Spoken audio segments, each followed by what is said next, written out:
Assalamualaikum warahmatullahi wabarakatuh. Selamat siang, salam sejahtera untuk kita semua. Perkenalkan, nama saya Rahmat Riwayat Abadi, SEMM, dosen pada program studi manajemen Fakultas Ekonomi dan Bisnis Universitas Negeri Makassar. Video ini merupakan bagian dari pernyataan diri dalam unjuk kerja Tridharma Perguruan Tinggi atau PDD UKT PT untuk sertifikasi dosen tahun 2026, khususnya pada aspek pengajaran.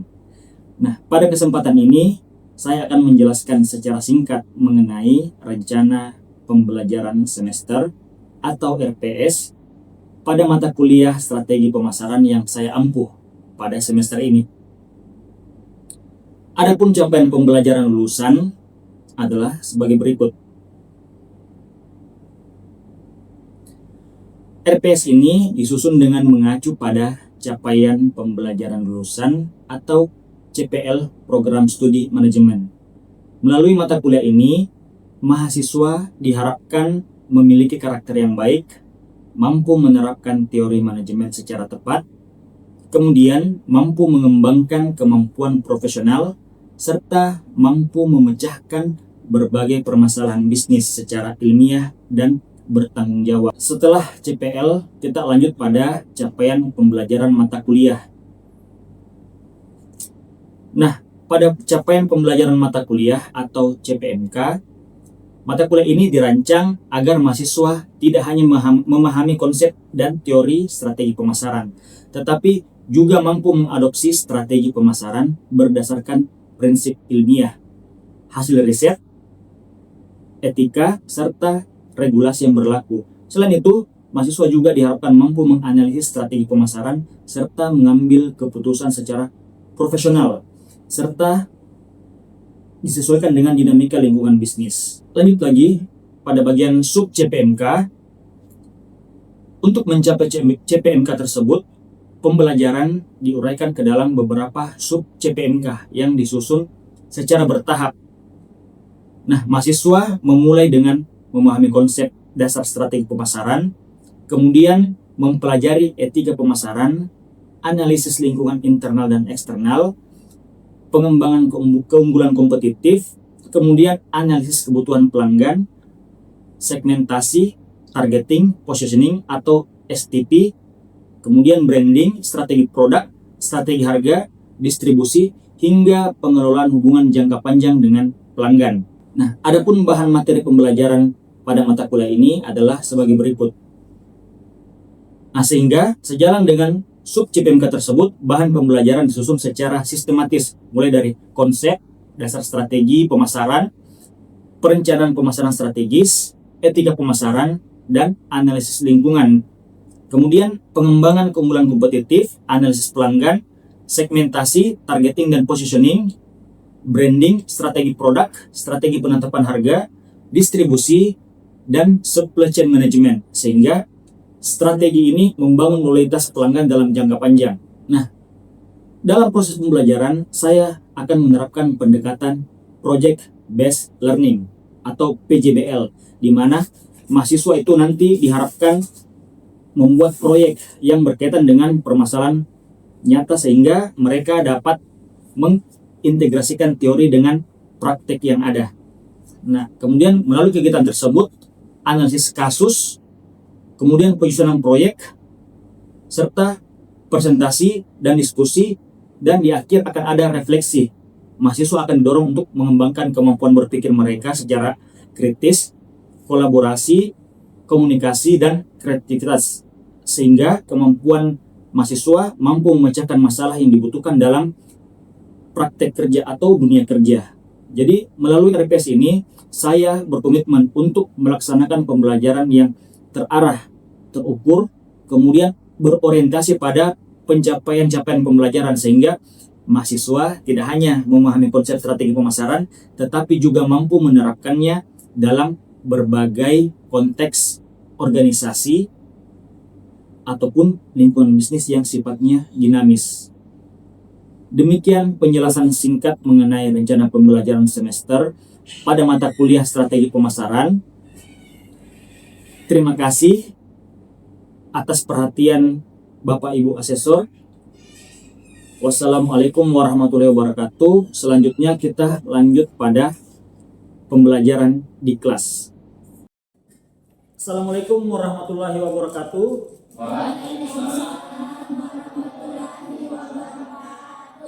Selamat pagi, salam sejahtera untuk kita semua. Mudah-mudahan di pagi hari ini kita masih diberikan kesehatan untuk menjalankan aktivitas kita. Oke teman-teman, sehat semua di pagi hari ini? Sehat semua ya. Oke, baik. Melanjutkan perkuliahan kita pada hari ini. Sekarang kita sudah di pertemuan ke-7 ya. Di pertemuan ke-7 ini kita akan membahas materi segmenting, targeting, and positioning ya. Namun sebelum kita membahas materi ini, alangkah baiknya kita berdoa terlebih dahulu menurut agama dan kepercayaan kita masing-masing. Berdoa dimulai.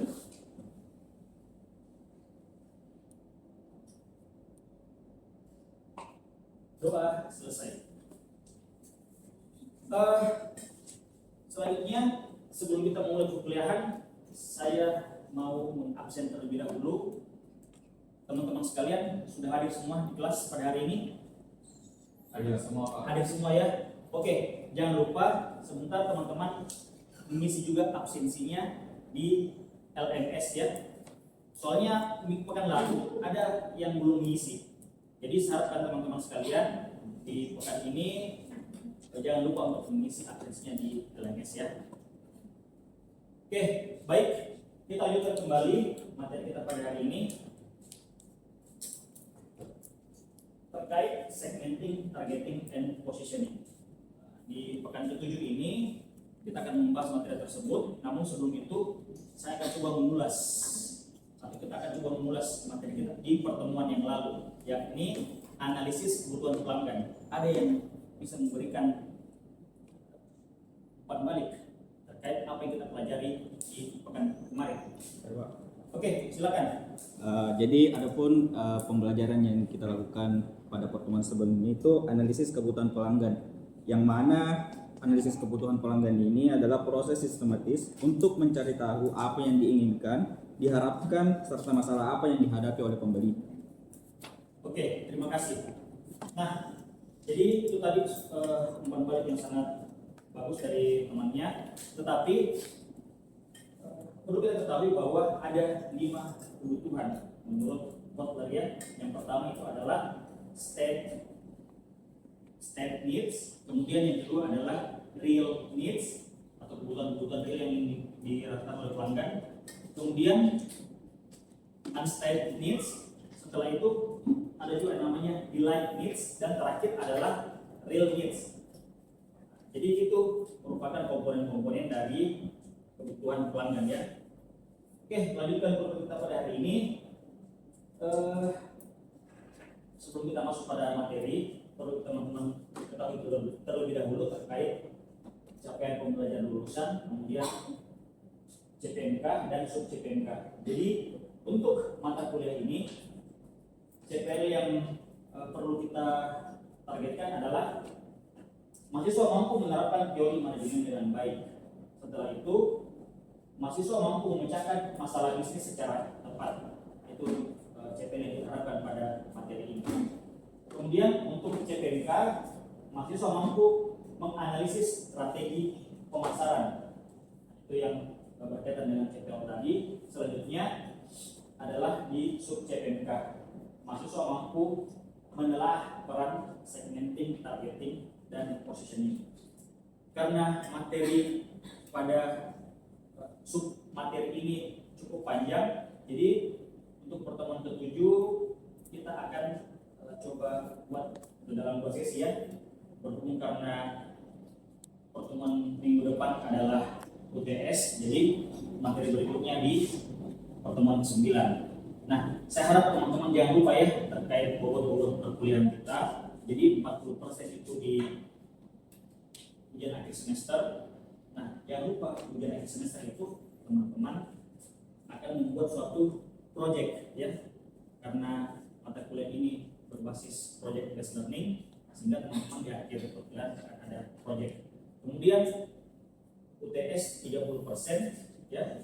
Kemudian 20% itu adalah tugas, 5% kuis, dan selebihnya adalah kehadiran dan keaktifan teman-teman sekalian.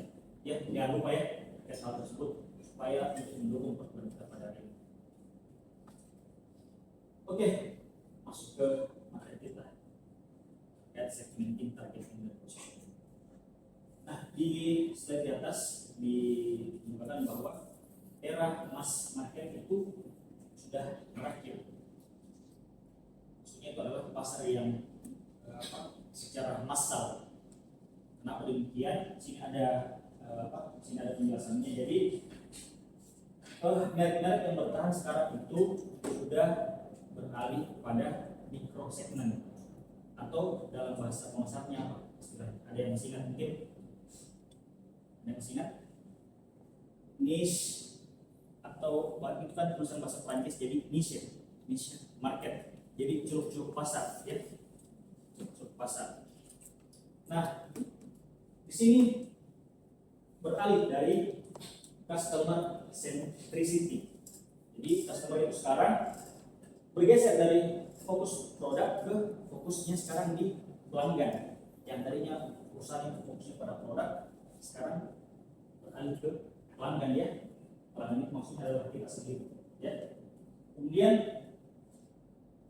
perusahaan mulai mengidentifikasi persona.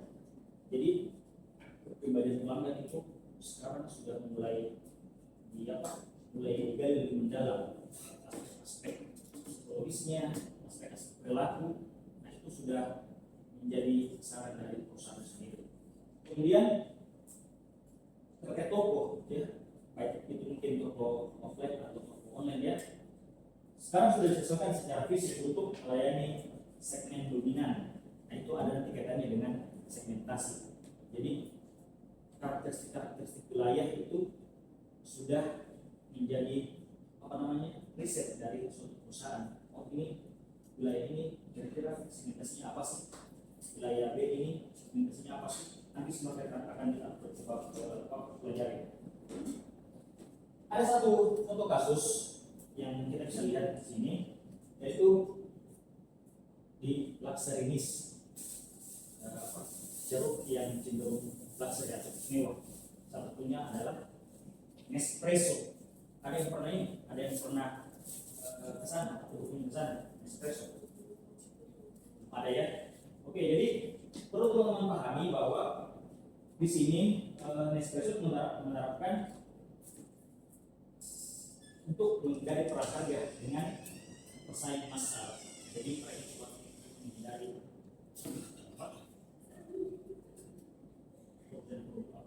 satu toko yang bersaing secara harga. Kemudian mereka menerapkan konsep trilogi. Jadi mereka itu memasukkan mesin stylish, ya, kemudian layanan pelanggan berjenjang, atau orang bilang sekarang untuk customer loyalty itu ada meningkatkan retensi. Jadi mereka membuat Nespresso Club.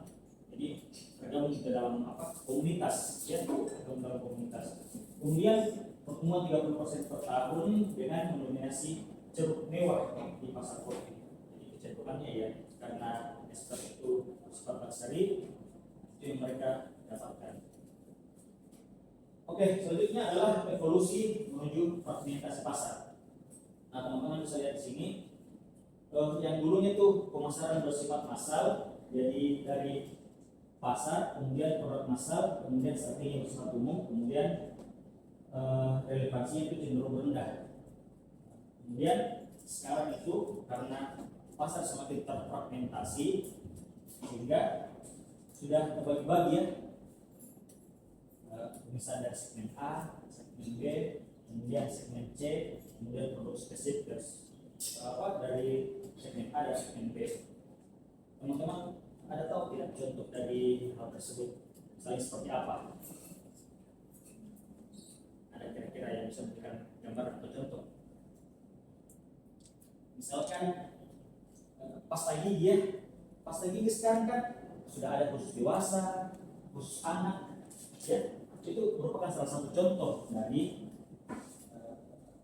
fragmentasi segmen-segmen yang ada, sehingga dibuat berbagai lini, ada lini A, lini B, sama lini C.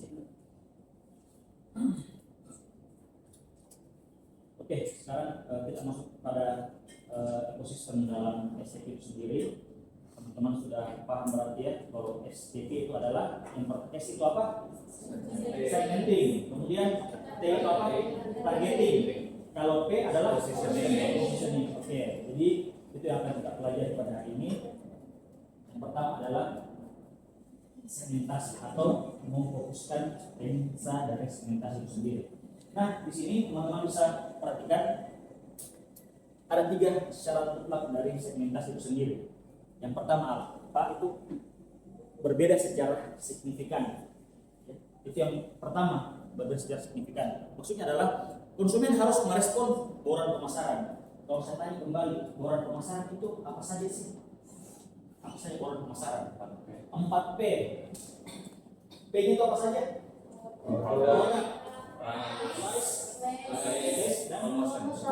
Oke, meskipun sekarang sudah berkembang ya, 4P sudah ada 7P, 9P bahkan 12P sekarang ini. Tapi intinya itu kembali itu ya. Oke, tadi sudah bagus. Kemudian measurable atau terukur. Jadi karakteristik segmen itu juga harus diidentifikasi secara kuantitatif. Oh, ini persentasenya kelompok usia muda di wilayah ini berapa persen sih? Oh, persentase untuk bahkan gender ya, laki-laki dan perempuan itu sangat berpengaruh.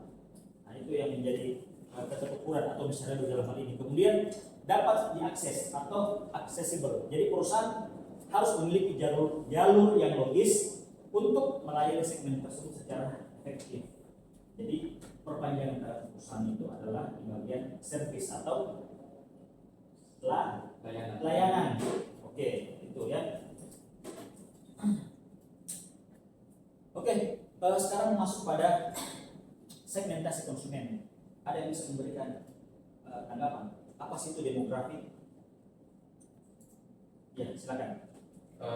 Wilayah yang ditentukan, Pak. Wilayah yang Ditentukan Oke, oleh terima kasih. bisnis yang akan dibuat. Oke, terima kasih. Jadi demografi itu terkait siapa mereka, ya, siapa mereka. Kemudian karakteristik itu adalah masuk pada apa saja? Usia, Islami, pekerjaan, sama pekerjaan. Oke, terima kasih. Kemudian aspek geografi. Kalau aspek geografi itu kategori apa sih? daerah, Pak. Daerah atau Distrik. wilayah, ya, distrik atau wilayah. Oke. Contohnya itu apa? Kalau aspek geografi, Bidung, Pak. ya, misalkan kecamatan, daerah ya.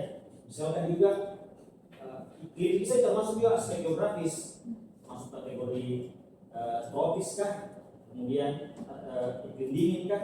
Kan tidak mungkin kalau misalnya kita mau jual pakaian yang tebal di iklim yang tropis, ya, tidak mungkin. Hal yang menjadi hal yang lucu. Pasti marketnya juga kurang atau bahkan tidak ada, ya, seperti itu. Kemudian aspek psikografi. Kalau aspek psikografi seperti apa? Kesadaran sosial hidup. Oke, kesadaran hidup atau gaya hidup ya. Jadi bagaimana mereka menggunakan gaya hidupnya.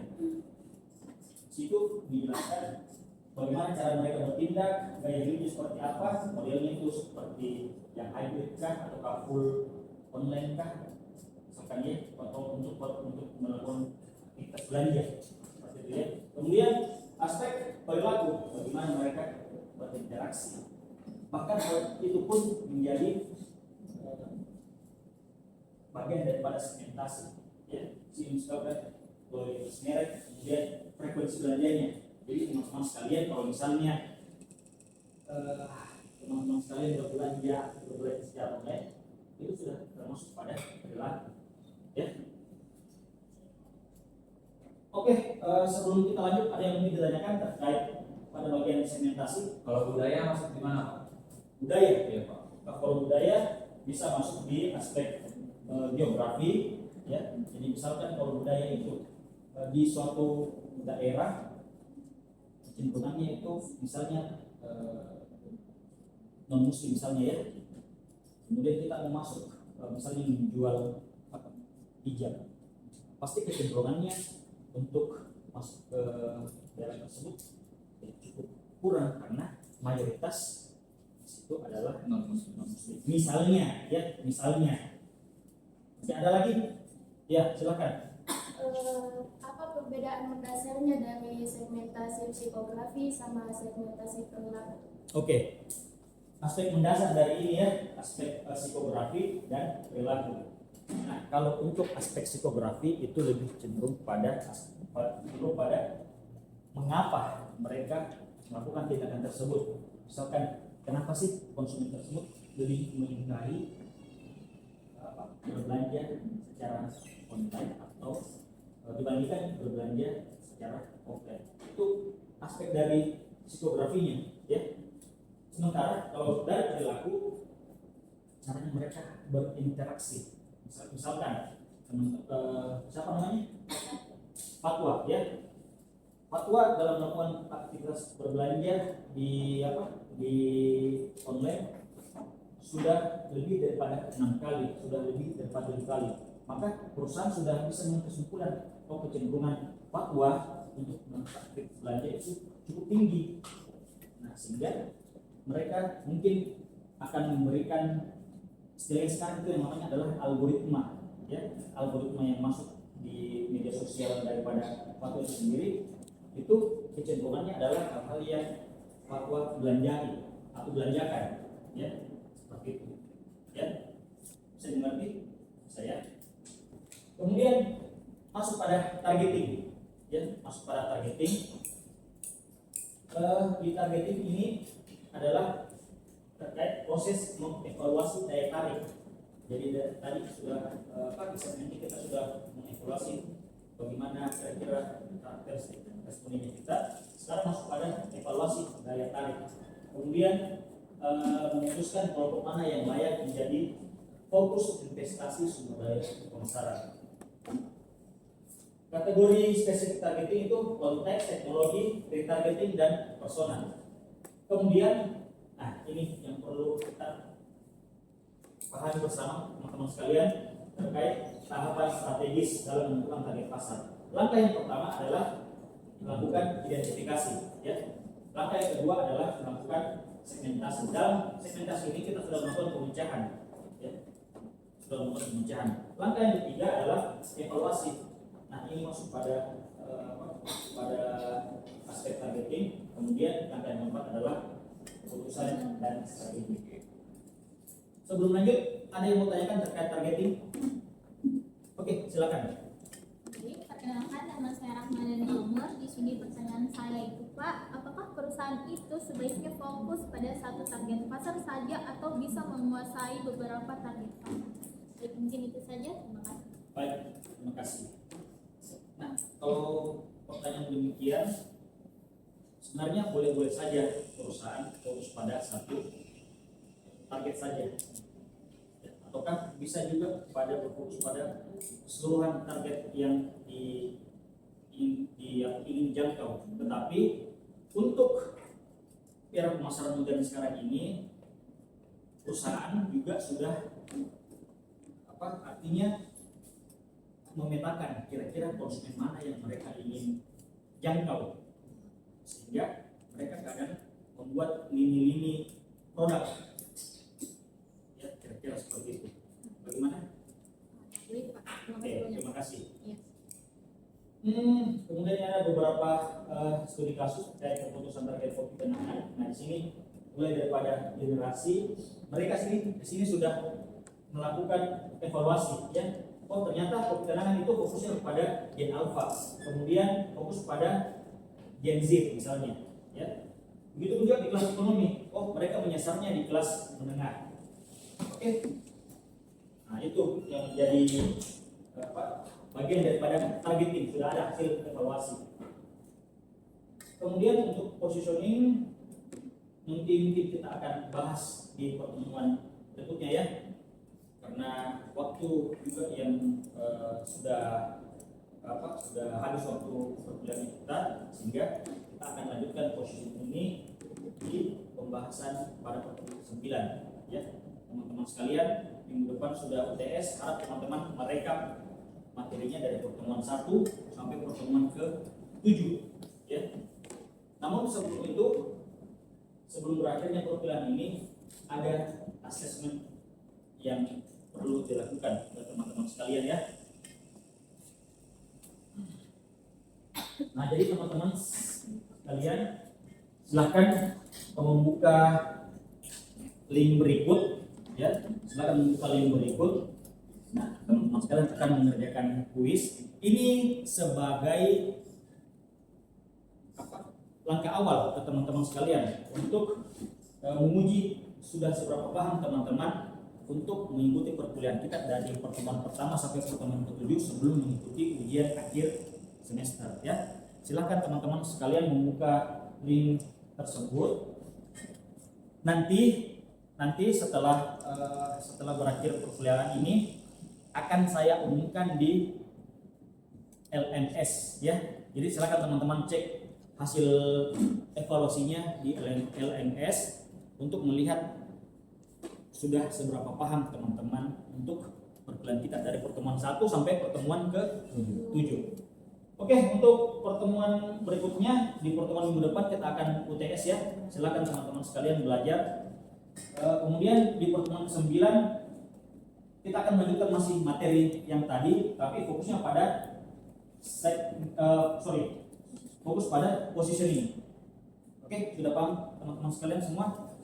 Oke ya. Kalau begitu, karena waktu juga yang memisahkan kita, sehingga kita harus mengakhiri perkuliahan pada hari ini.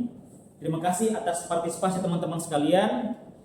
Sekian dari saya. Assalamualaikum warahmatullahi wabarakatuh. Waalaikumsalam.